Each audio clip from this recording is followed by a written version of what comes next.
200,000 years ago, a Neanderthal peeled bark from a birch tree, sealed it in a bed of embers, and produced a synthetic adhesive strong enough to haft a stone blade to a wooden shaft. 36,000 years ago, someone deep inside a French cave painted a pride of charging lions using shading and spatial techniques that Renaissance artists would formalize thousands of years later. These aren't modern people. Some of them aren't even our species, and the things they engineered before the invention of writing are still giving us trouble today. Number 10. Neanderthal Birch Tar. One of the oldest known synthetic materials wasn't made by Homo sapiens. Neanderthals were producing birch bark tar over 200,000 years ago, tens of thousands of years before modern humans arrived in Europe. Birch bark has to be heated to between 350 and 400 degrees Celsius in a low-oxygen environment. Too much air and it burns. Too little heat and nothing happens. The temperature window is narrow, and experimental archaeologists using modern equipment still struggle with consistent yields. What comes out is a black thermoplastic that hardens when cool and softens when reheated, strong enough to bind stone tools to handles and waterproof joints. Getting there requires building a sealed structure, maintaining temperature over hours, and knowing when to stop. That's not instinct, that's process. This is transformative chemistry, converting one substance into something with entirely different properties through controlled heat. Neanderthals were running that process 200,000 years ago. Whatever image the word caveman puts in your head, it probably needs updating. But synthetic glue is one thing, music is something else entirely. Number 9. The Hohle Fels bone flutes. In 2008, archaeologists pulled a flute carved from a griffon vulture's wing bone out of a cave in southwestern Germany. Depending on dating method, the flutes from this region range between 35,000 and 43,000 years old. The oldest known musical instruments in the world, 5 holes, precisely spaced along the shaft. When played, the flute produces tones that fall within a recognizable scale. Other fragments from nearby caves, Geisenklosterle and Vogelherde, show consistent hole spacing across multiple instruments, which argues against random placement. Somebody had a system, and they were passing it on, because the same design shows up across sites separated by kilometers and potentially centuries. Carving a hollow bird bone into a working flute with stone tools is not trivial. The walls are thin enough that too much pressure cracks the material. The maker had to hollow the shaft, place each hole at the right position and diameter, and do it all without splitting the bone. Based on the consistency across multiple finds, whatever this was, it wasn't a one-off experiment. Now imagine the same level of precision, but applied to the human body. Number 8. Prehistoric Trepanation. A skull from southern France, roughly 7,000 years old. A hole the diameter of a large coin cut cleanly through the bone. Smooth, rounded edges, where new growth has sealed the wound. Someone opened this person's skull with a stone tool. They survived. Trepanned skulls have turned up on every inhabited continent, some dating to the Mesolithic. One skull from Peru shows 7 separate healed openings, 7 operations on the same person, 7 survivals. The tools were flint blades, obsidian scrapers, sharpened shells. No anesthesia, no antibiotics, no sterile field, and yet the patients lived, often for years or decades afterward, long enough for thick bone regrowth to fill in around the wound. Studies of Neolithic-era trepanations in France show post-operative survival in roughly 70 to 80% of cases. Direct comparison with later periods is complicated by differences in patient selection and procedure, but surgical trepanation in European hospitals during the early 19th century, steel instruments, trained physicians, often produced worse outcomes, largely because nobody had heard of germ theory yet. Stone tools outperforming steel ones. That's medicine. What comes next is engineering. Number 7. The Brewarrina fish traps. On the Barwon River in New South Wales, a network of dry stone weirs and pens stretches across the water in a pattern so deliberate it looks engineered from the air. The Ngemba people and neighboring groups have maintained it across hundreds of generations. Firm dating remains elusive. Some estimates range as high as 40,000 years, though archaeological confirmation is still lacking. Even at conservative estimates, it ranks among the oldest known human constructions to survive in continuous use. This isn't a simple dam. The The system channels fish into different holding pens depending on water level, current speed, and season. High water routes certain species one way, low water redirects others. The design integrates hydrology, animal behavior, and seasonal cycles into a single stone structure, built without mortar, without metal, without any written plan. Every variable is accounted for. Every channel has a purpose. And the whole thing was designed by people who, according to the standard narrative, were supposed to be wandering the landscape without permanent infrastructure. It's still functional, and the tradition of using it never stopped. The pyramids are 4,500 years old, and we call them ancient. Brewarrina may be far older, and it still catches fish. Number 6. The Dolní Věstonice ceramics, 29,000 years ago.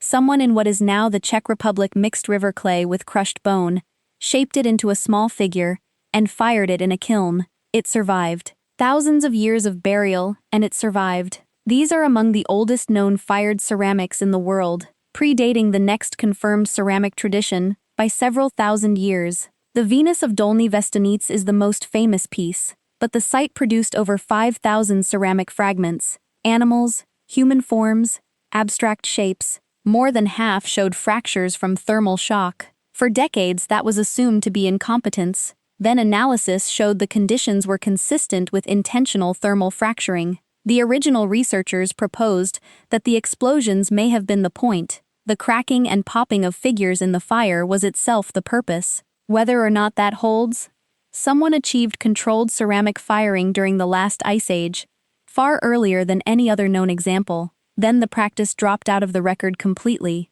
No continuation, no gradual spread, no trace of transmission, and ceramic technology had to be developed independently, thousands of years later on the other side of the world.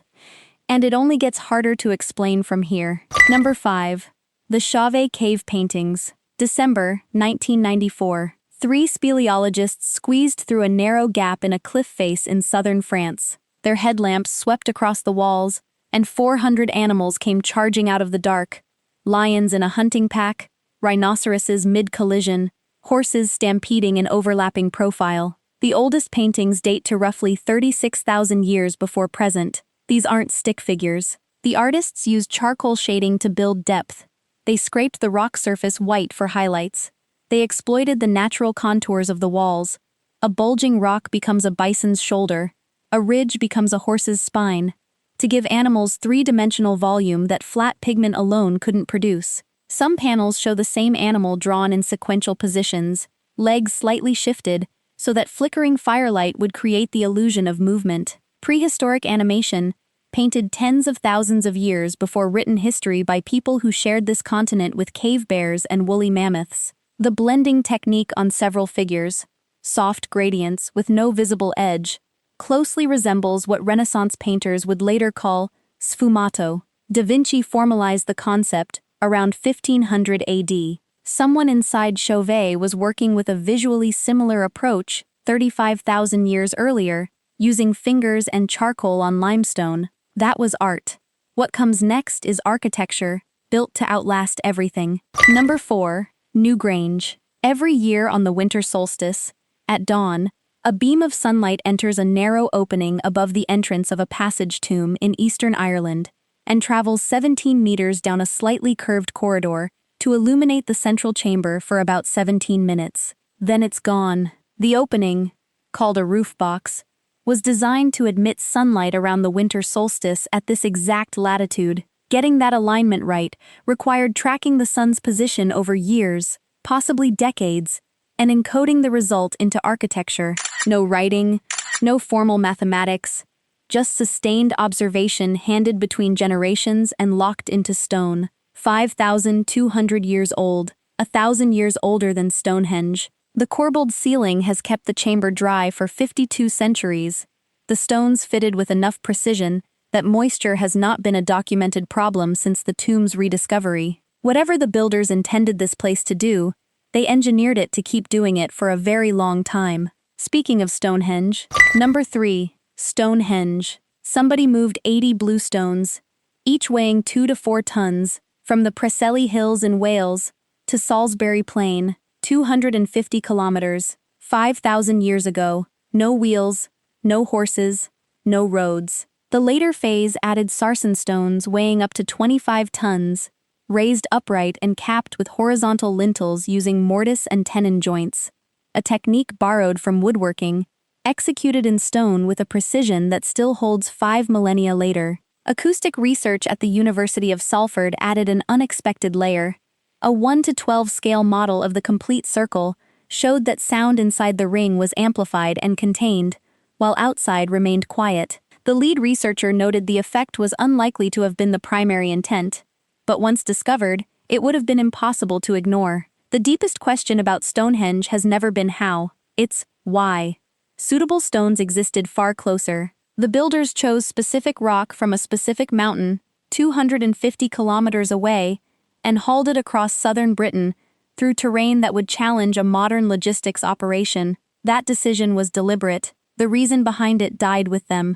Number 2. Göbekli Tepe. In 1994, a shepherd in southeastern Turkey noticed carved stone protruding from a hillside. Klaus Schmidt came from the German Archaeological Institute, surveyed what was emerging, and understood immediately that the timeline was wrong. 12,000 years old. End of the last ice age. T-shaped limestone pillars up to 5.5 meters tall, the largest weighing an estimated 10 to 16 metric tons, carved with bas-relief lions, foxes, vultures, erected by people who had no agriculture, no pottery, no permanent settlements that anyone has found. Quarrying multi-ton pillars with flint tools is possible, slow but demonstrated.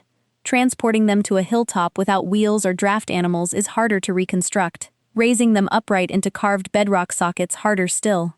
Doing all of this with a labor force that had no stable food supply and no fixed base to return to, that's where current models run thin. Feeding hundreds of workers without agriculture means organizing surplus from hunting and foraging alone, sustained across years.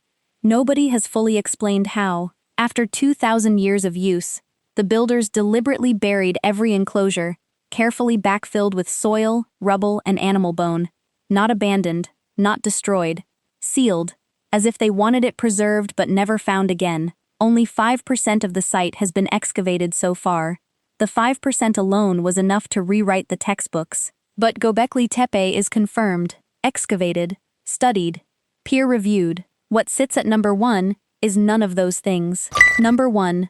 Gunung Padang. From the surface, it looks like a terraced hillside, covered in columnar basalt in West Java, Indonesia. Local tradition has called it sacred for centuries. Mainstream archaeology classified it as a simple megalithic terrace. Old, interesting, minor. In October 2023, a team led by Indonesian geologist Danny Hilman Natawijaja published a study in archaeological prospection, presenting radar, seismic, and core drilling data from beneath the terraces. The results appeared to show layered construction, sealed chambers, shaped walls, stacked stonework deep underground. The deepest layer returned radiocarbon dates of roughly 25,000 to 27,000 years before present, peak of the last glacial maximum.